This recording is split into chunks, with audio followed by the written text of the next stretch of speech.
Excuse me rasmalai madam तुम्हीच आहे ना? काय रसमलाई मॅडम. हा म्हणजे तुम्ही दिसायला तसे आहात ना एकदम रसमलाई. रसमलाई नाही, माझं नाव रसिका आहे. हा? अच्छा. आपलं काय काम आहे? आम्हाला तो किलसवाना पास पाहिजे. किळसवाणा पास म्हणजे? म्हणजे तू नाही काही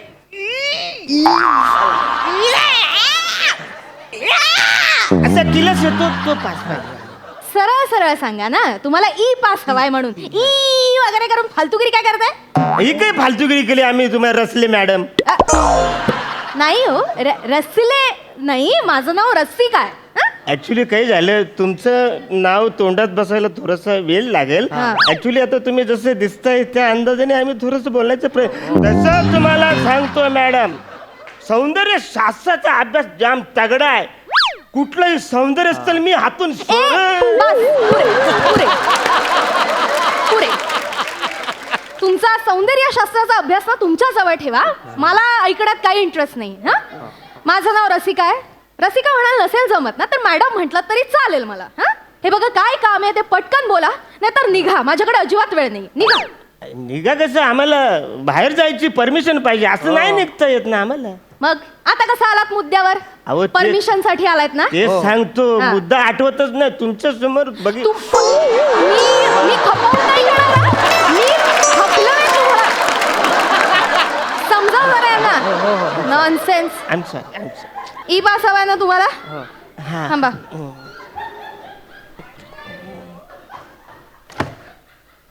नाव सांगा.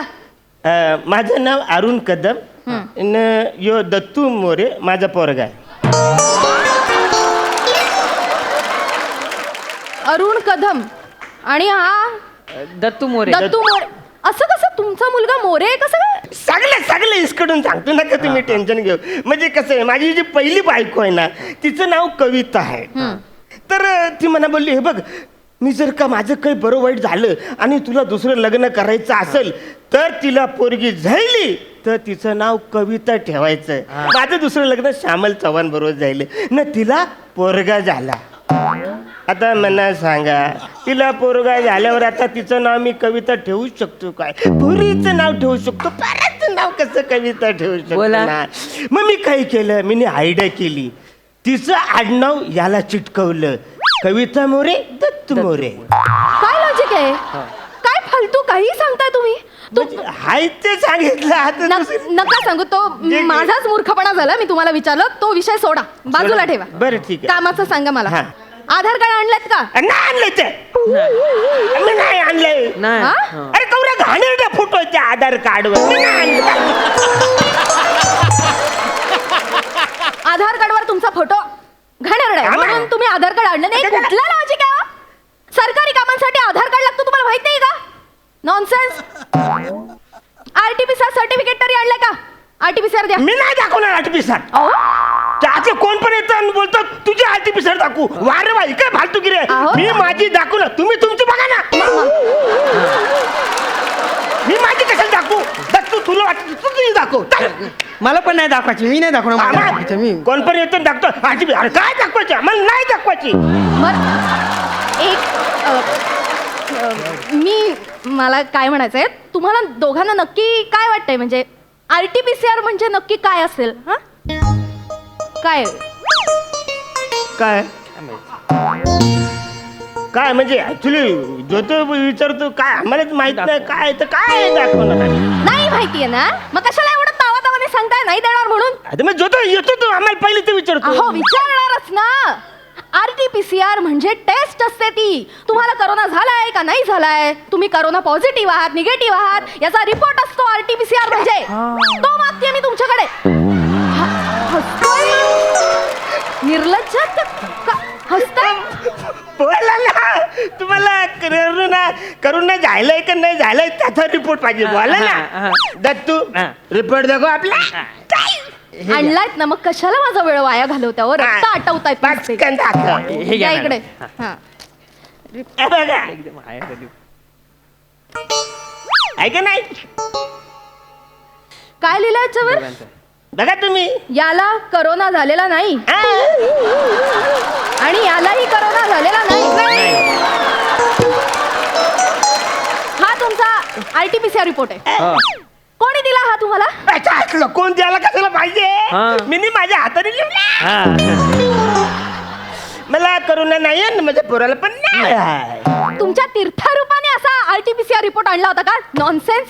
नाही आपल्याकडे ना हाच प्रॉब्लेम आहे. काय? प्रत्येकाला असं वाटतंय की मला काही करोना झालेलाच नाहीये, मी कुठेही फिरू शकतो, मला तर काही सिम्पटम्सच नाहीयेत. आणि नाचू नका, या अशाच कारणांमुळे ना हा करोना पसरत चालाय. नॉनसेन्स. जा आधी निघा, जाऊन टेस्ट करा. मग ते नाही. आणि एक मिनिट थांबा. ई-पास घेऊन तुम्हाला कुठे जायचंय? हा आम्हाला ऍक्च्युली कोल्हापूरला जायचंय. हा आणि जाता जाता आम्ही पुण्याला पण थांबणार आहे. आता काय करतो, एखाद दिवस आपण पुण्यात थांबू, हा. मग कोल्हापूरला निघू. हा. वाटेमध्ये महाबळेश्वर लागेल, थोडं तिकडे असंच करतो. मग जाऊ कोल्हापूरला. तुम्हाला माहिती नाहीये का? काय? सरकारने जिल्हा बंदी केली आहे. कुणी हो. जुलाबपती कुणी केलंय? जुलाब अहो, या पोराला कळली. मी काय करू रस्त्यात कुठं मला झाली मी काय करायचं? कुणी केली बंदी? जुलाबबंदी आम्हाला कळू आधी. जुलाबबंदी म्हणजे मी गोळ्या तरी घेन. अहो थांबा मराल असं नाही, एवढा चिडचिड करताय. नॉनसेन्स. आणि जुला बंदी नाही, जिल्हा बंदी. आपण ज्या जिल्ह्यात राहत असतो तो जिल्हा सोडून सहसा कुठे जायचं नाही अशी बंदी केली आहे सरकारने. आणि तुम्हाला काय पुणे, कोल्हापूर, महाबळेश्वर 3-3 जिल्ह्यात फिरायला जायचंय? हा तशी काय मेडिकल रिझन आहे का तुमच्याकडे? मेडिकल हा. हा आहे मेडिकल रिझन हाय, हाय. आहे. हा आजारी आहे ना. अहो मग हे सांगायला पाहिजे ना पुण्यात तुम्ही. माझ्या जवळचा माणूस आहे नातेक, तो जाम आजारी आहे. मग तसं सांगा ना पटकन, द्या मला तुमचे आता डॉक्युमेंट. कसं तुमच्याकडे बघितलं काही सुचतच नाही ना. तुम्ही परत त्या विषयावर येऊ नका. मी ई-पास देणार नाही तुम्हाला. नॉनसेन्स. हा. सांगा हा काय आजार आहे, म्हणजे काय ट्रीटमेंट चालू आहे त्यांची? हा त्याला हल्दीची ट्रीटमेंट चालू आहे. हळदीची हो. म्हणजे? हा म्हणजे काय घरातले नातेवाईक जे असतात ना सगळे जवळचे, ते त्याला सगळे रात्रीचे हलद लावणार, अशी चोलून लावणार.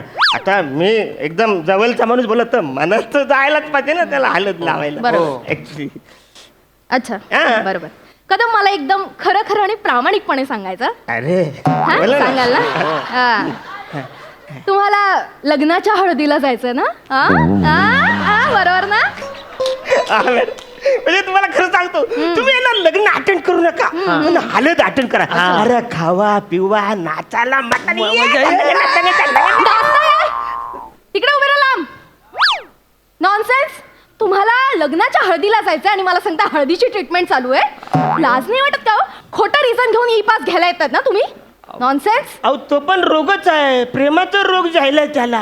नाही हे मी नाही बोलत, राज कपूर जी ने बोलले. मैं हूँ प्रेम रोगी, मेरे को कुछ दवा तो कराओ. अरे जाओ वसाड्या, किसी डॉक्टर को बुलाओ. हे मी माझं काय. बरोबर पप्पा. हा हळदीची ट्रीटमेंट. हो. तुम्हाला खरंच लाज वाटत नाहीये? निर्लज्ज आहात. अहो काय चाललंय इथे जगात? हा. आणि हे कसं काहीतरी खोटं सांगून मला तुम्ही ई-पास मागायला आलाय? निघा तुम्ही. तुम्हाला काही ई-पास वगैरे मिळणार नाही. निघा आत्ताच्या आत्ता निघायचं. मग किमान कोल्हापूरला जायसाठी तरी द्या ना आम्हाला तो पास. काय ठेवलंय कोल्हापूरला? कशाला जायचंय कोल्हापूरला तुम्हाला? कोल्हापूरला आम्ही म्हणजे एकाचा मृत्यू झालाय, त्याला बघायला जायचं. मृत्यू आहे ना. हो मग हे तुम्ही आधी नको का सांगायला? हे जास्त सिरियस आहे ना. Actually, मला पण वाटतंय, पण हो, नाही लक्ष जात ना तिकडे माझं. तुम्ही हे मला आधी सांगायला पाहिजे होतं. या कारणामुळे मिळू शकतो तुम्हाला ई-पास. मला जरा डिटेल्स सांगा. कोणाचा मृत्यू झालाय? बोकडाचा मृत्यू झाला. बोकडाचा? हा त्याच्या अंत्यविधीला आम्हाला जायचं. हो त्याला असं मस्तपैकी मीठ मसाला लावून असं भाजणार आहे आम्ही. तुम्ही निघा आत्ताच्या आत्ता इथून निघा, नाही तर मी पोलिसांना बोलवेन. लवकर निघा. चला. निदान महाबळेश्वरला तरी जायचा पास द्या ना. काय ठेवलंय तिकडे तुमच्या महाबळेश्वरला? काय आहे माझा ऑक्सिजन आहे तिकडे गेल्याशिवाय मला ऑक्सिजन मिळत नाही. फ्रेश हवा तिकडाच आहे. तिकडे जायचंय ऑक्सिजन घ्यायला. नाही, माझ्या सगळं लक्षात आलंय. तुम्ही ही सगळी रचलेली खोटी कारण आहेत. तुम्हाला मजा करायची आहे म्हणून फालतू कारणासाठी तुम्ही माझ्याकडे ई-पास मागायला आलात, बरोबर ना? अरे तुम्हाला ना लाज वाटली पाहिजे. जगात या महामारीने ना लोकांचे जीव जात आहेत, व्यवस्था हतबल झाली आणि तुम्ही इथे निर्लज्जासारखी खोटी कारणं घेऊन इथे ई पास मागायला आलात माझ्याकडे. लाज वाटायला हवी रे तुम्हाला. खरंच ई पास म्हणजे ही खरं तर सोय आहे. ज्यांना खरंच कुठे इमर्जन्सी असेल तर या लॉकडाऊनच्या काळात लोक त्या प्रवास करू शकतात म्हणून एक सरकारने केलेली सोय आहे. सरकार कोरोना नियंत्रणात आणण्यासाठी प्रयत्न करते आणि तुमच्यासारखी माणसं मजा करायची म्हणून तुम्ही हे ई पास घेऊन फिरायला निघालात. लाज वाटली पाहिजे रे तुम्हाला, लाज वाटली पाहिजे. तुम्ही प्लीज आत्ताच्या आत्ता इथं निघा, नाही तर मी पोलिसांना बोलवेन.